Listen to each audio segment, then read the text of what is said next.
Hello મિત્રો, નમસ્કાર. શ્રી સિદ્ધિ વિનાયક ગુજરાતી જ્યોતિષમાં આપનું હાર્દિક સ્વાગત છે. આજનો વિષય છે ગ્રહોની ઉચ્ચ રાશિનું રહસ્ય. કે ગ્રહો પોતાની ઉચ્ચ રાશિમાં હોય તો એનું શું રહસ્ય છે, એના વિશે આજે આપણે જાણવા પ્રયત્નો કરીશું. એના વિશે આજે આપણે જાણીશું. તો જો મિત્રો, સૂર્યદેવ છે એ મેષ રાશિમાં ઉચ્ચના થાય છે. આ એક લખેલો છે એટલે મેષ રાશિ. મેષ રાશિમાં સૂર્યદેવ ઉચ્ચના થાય છે. તો સૂર્યદેવ છે એ મેષ રાશિમાં ઉચ્ચના કેમ થાય છે? કારણ કે આ મંગળની રાશિ છે અને જ્યોતિષમાં મંગળને સેનાપતિ કહેવામાં આવે છે અને સૂર્યને રાજા કહેવામાં આવે છે, જેના વિશે આપણે આગળના વિડીયોમાં ચર્ચા કરી ગયા હતા. તો એક રાજા જ્યારે સેનાપતિના ઘરમાં જાય ત્યારે રાજાનું વર્ચસ્વ હંમેશા વધે છે. સેનાપતિની હાથમાં ઘણું બધું સુકાન રહેલું હોય છે, કારણ કે એક કમાન્ડો હોય છે. પરંતુ જે કમાન્ડો હોય એને પણ સરકારની આજ્ઞા માનવી પડે છે. એવી રીતે જ્યારે સૂર્યદેવ છે એ રાજા છે અને મંગળ છે એ સેનાપતિ છે. જ્યારે રાજા સેનાપતિના ઘરમાં જાય ત્યારે સેનાપતિને એની પાસે નમવું પડે છે, કારણ કે સૂર્યદેવ રાજા છે અને રાજાની આજ્ઞાનું પાલન કરવું પડે છે. માટે સૂર્યદેવ અહીંયા ઉચ્ચના થાય છે. સૂર્યદેવ છે એ અગ્નિ તત્વ છે અને મેષ રાશિ છે એ પણ અગ્નિ તત્વની રાશિ છે. માટે પણ સૂર્યદેવ અહીંયા બળવાન બને છે અને ઉચ્ચના થાય છે. અહીંયા પ્રસન્ન સૂર્યદેવ રહે છે. ચંદ્રદેવ વૃષભ રાશિમાં ઉચ્ચના થાય છે. વૃષભ રાશિ છે એ ભોગ, વિલાસ, ખાન પાનની રાશિ છે. તો ચંદ્ર છે આપણું મન છે. મનને પણ ભોગ વિલાસ ખૂબ જ પસંદ છે. ખાન અને પાન પણ ખૂબ જ પસંદ છે. માટે ચંદ્રદેવ અહીંયા ઉચ્ચના થાય છે. વૃષભ રાશિ છે એ પૃથ્વી તત્વની રાશિ છે અને ચંદ્ર છે એ જળના કારક છે.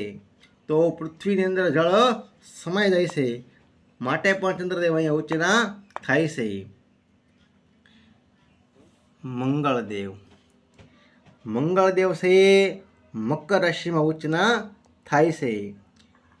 તો મકર રાશિ છે એ શનિદેવની રાશિ છે. તો શનિદેવ છે એ એક નોકર છે, એક દાસ છે અને મંગળ છે એ સેનાપતિ છે. જ્યારે સેનાપતિ એક દાસના ઘરમાં જાય ત્યારે એનું વર્ચસ્વ હંમેશા ઊંચું રહે છે, એનો પ્રભાવ વધારે રહે છે, કારણ કે દાસને એની પાસે ઝૂકવું પડે છે. માટે મકર રાશિમાં મંગળ બળવાન બને છે અને ઉચ્ચના બને છે. મકર રાશિ છે એ પૃથ્વી તત્વની રાશિ છે અને મંગળ છે એ અગ્નિ તત્વની રાશિ. મંગળ છે એ અગ્નિ તત્વ છે, માટે પૃથ્વી અને અગ્નિને સારું બને છે. કારણ કે બીજી રાશિ અને કુંભ રાશિ છે એ પણ શનિની રાશિ છે. અહીંયા ઉચ્ચના થતા નથી, પરંતુ અહીંયા ઉચ્ચના થાય છે. તો એનું કારણ એક એ રહેલું છે કે પૃથ્વી તત્વમાં અગ્નિ તત્વને સારું બને છે અને એમાં એનું સામંજસ્ય સારું બને છે. માટે પણ મંગળદેવ અહીંયા ઉચ્ચના થાય છે.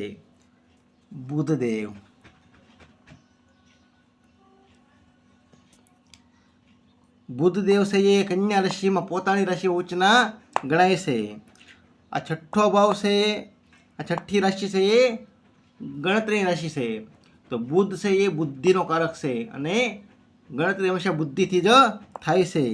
માટે પણ કન્યા રાશિમાં બુધ ઉચ્ચના બને છે અને આ ભાવ પણ મામાનો છે, માસીનો છે અને બુધ છે મામા માસીનો કારક ગણાય છે. માટે જ્યારે બુધ છે એક બાળક પણ છે, તો એક બાળક છે એ પોતાના મામાના ઘરમાં, માસીના ઘરમાં જાય ત્યારે એ પ્રસન્ન રહે છે. માટે જ બુધ અહીંયા ઉચ્ચના બને છે. આ ભાવ છે કન્યા રાશિ છે એ પ્રપંચ, યુક્તિ અને કાવા દાવાની પણ છે. અને બુધ છે બુદ્ધિનો પણ કારક છે. તો પ્રપંચ, યુક્તિ, કાવા દાવા એ પણ બુદ્ધિના કારણે થાય છે. માટે પણ બુધ અહીંયા બળવાન બને છે, ઉચ્ચના બને છે. ગુરુદેવ, ગુરુદેવ છે એ કર્ક રાશિમાં ઉચ્ચના બને છે.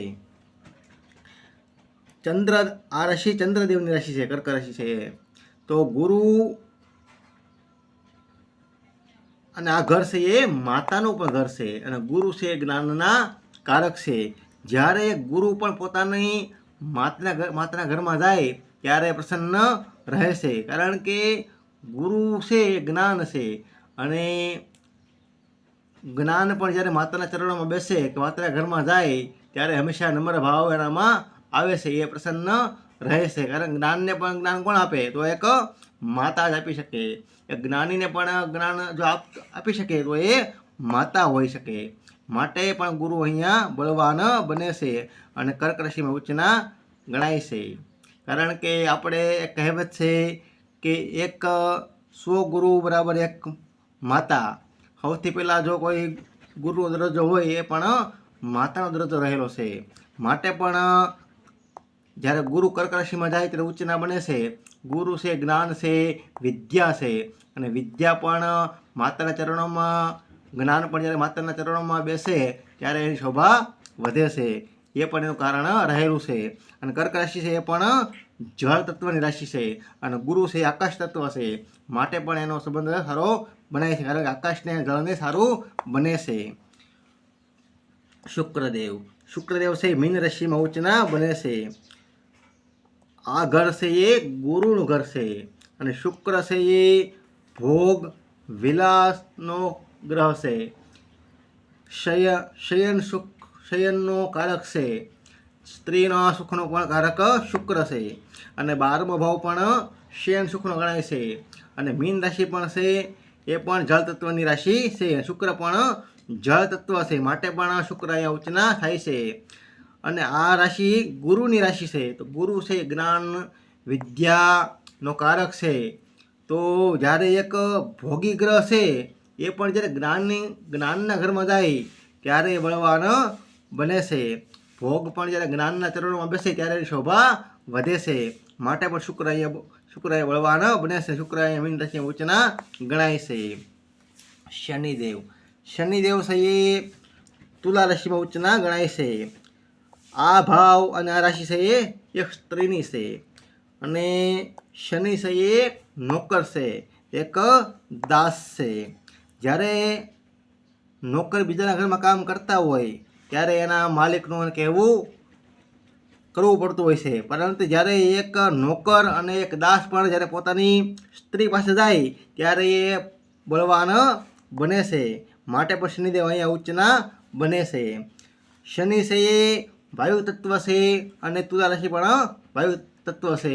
માટે પણ શનિદેવને અહીંયા વધારે બળ મળે છે અને ઉચ્ચના ગણાય છે. રાહુદેવ, રાહુદેવ છે એ મિથુન રાશિમાં ઉચ્ચના બને છે. કારણ કે રાહુ છે એ વાયુ તત્વ છે. અને બુધ આ જે મિથુન રાશિ છે એ પણ વાયુ તત્વની રાશિ છે. આ રાશિ છે એ કામનાની છે. આ ભાવ પણ કામનાનો છે. રાહુ પણ કામનાનો કારક છે. કારણ કે વધારે પડતી ઈચ્છા છે એનો કારક રાહુ છે. આ ભાવ ઈચ્છાનો છે, જીદનો છે. તો રાહુ પણ જીદનો કારક છે. માટે પણ રાહુ અહીંયા મિથુન રાશિમાં ઉચ્ચના થાય છે. કેતુદેવ, કેતુદેવ છે ધન રાશિમાં ઉચ્ચના થાય છે. કારણ કે ધન રાશિ છે એ અગ્નિ તત્વની રાશિ છે. અને કેતુ પણ અગ્નિ તત્વ છે. આ ભાવ ધર્મનો છે, જ્ઞાનનો છે.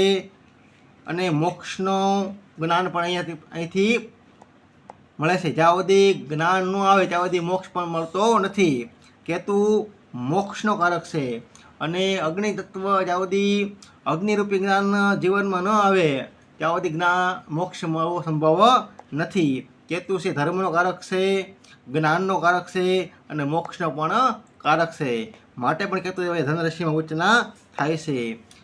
આવી રીતે બધા ગ્રહો આ રાશિઓમાં ઉચ્ચના બને છે અને બળવાન બને છે. આ એનું એક રહસ્ય રહેલું છે. જો મિત્રો આ તો મેં અમુક કારણો આપેલા છે. આવા તો ઘણા બધા કારણો એના ઉચ્ચતાના રહે છે. જુઓ મિત્રો, જ્યોતિષ જ્ઞાન વૃદ્ધિ માટે આવા વિડીયો જોવા માટે મારી શ્રી સિદ્ધિવિનાયક ગુજરાતી જ્યોતિષ ચેનલને સબસ્ક્રાઈબ કરી શકો છો. તેમજ કુંડળી વિશે કોઈ પ્રશ્ન હોય તો મને મારા નંબર પર કોન્ટેક કરી શકો છો. એમાં મિત્રો વિડીયો પસંદ આવે તો લાઈક, શેર અને ચેનલને સબસ્ક્રાઈબ કરી શકો છો. નમસ્કાર મિત્રો.